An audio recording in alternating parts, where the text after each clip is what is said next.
Dear friends in the Lord, today is the 31st Sunday of the liturgical year.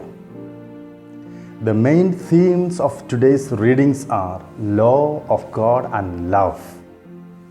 Today's Gospel is the climax of a series of questions on controversial issues asked by scribes and Pharisees in order to trap Jesus.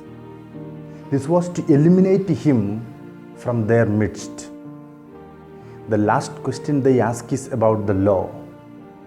Now, to the scribes, the Mosaic law was the greatest, fullest, and most perfect revelation of God's will. However, in Judaism of Jesus' day, there was a double tendency. One, to expand the Mosaic law into hundreds of rules and regulations. And two, to condense the 613 precepts of the Torah into a single sentence. So it was natural for a scribe to ask Jesus to summarize the most important of the Mosaic laws into one sentence. Now, Jesus gives a straightforward answer to this. He quotes directly from the law itself. He surprises them with his profound simplicity and mastery of the law of God and its purpose.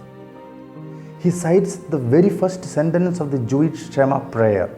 Hear, O Israel, the Lord our God is Lord alone. Therefore, you shall love the Lord your God with all your heart and with all your soul and with all your strength.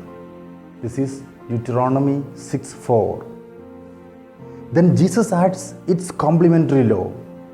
You shall love your neighbor as yourself. Taken from Leviticus 19:18. Thus Jesus says, the true religion is loving God and loving our fellow human beings at the same time. Jesus' contribution combines the originally separate commandments. Now this is the greatest commandment because all the other commandments are explanations of these two.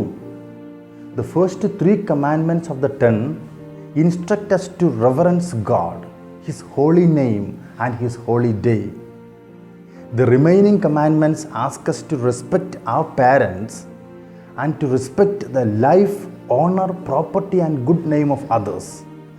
The scribe was so impressed by Jesus' grasp of the law that he remarked, "Well said, teacher, you are right in saying." Now, to love one's neighbor is very demanding.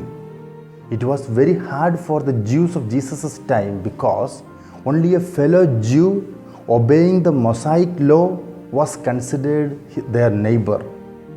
That is why immediately after defining this important commandment, Jesus tells them the parable of the Good Samaritan, as reported in Luke's Gospel.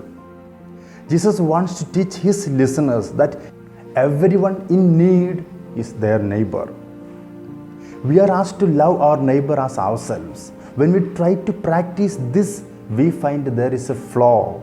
And that flaw is not in the commandment but in ourselves. When we say, love your neighbor as yourselves, there is no common standard here because each one's love for oneself is different.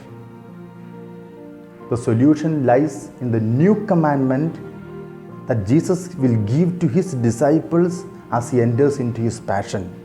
Love one another as I have loved you. That is the new commandment which Jesus gives. Our self-love no longer is to be the measure of our love of neighbor.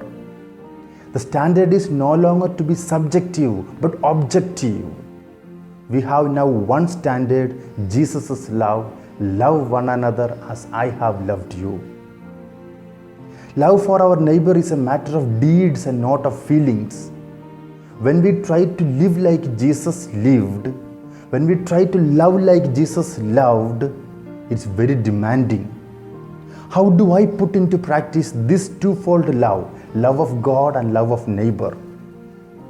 Saint Ignatius of Loyola used to ask 3 questions to himself every day before going to sleep. Number 1, what have I done for Christ? Number 2, what am I doing for Christ? And number 3, what have I done for Christ? Now Jesus said, whatever you do for your neighbor, you do it for me. In this context, we could adapt these three questions into our lives like, what have I done for my neighbor? What am I doing for my neighbor? And what will I do for my neighbor? If we are able to answer these three questions, my dear brothers and sisters, every day before going to sleep, we too are following the greatest commandments. The answer to all the questions will help us to measure the degree of our love of God. Let us ask for the grace to place God as the priority in our lives and to love our neighbor as Jesus loved us. God bless us. Amen.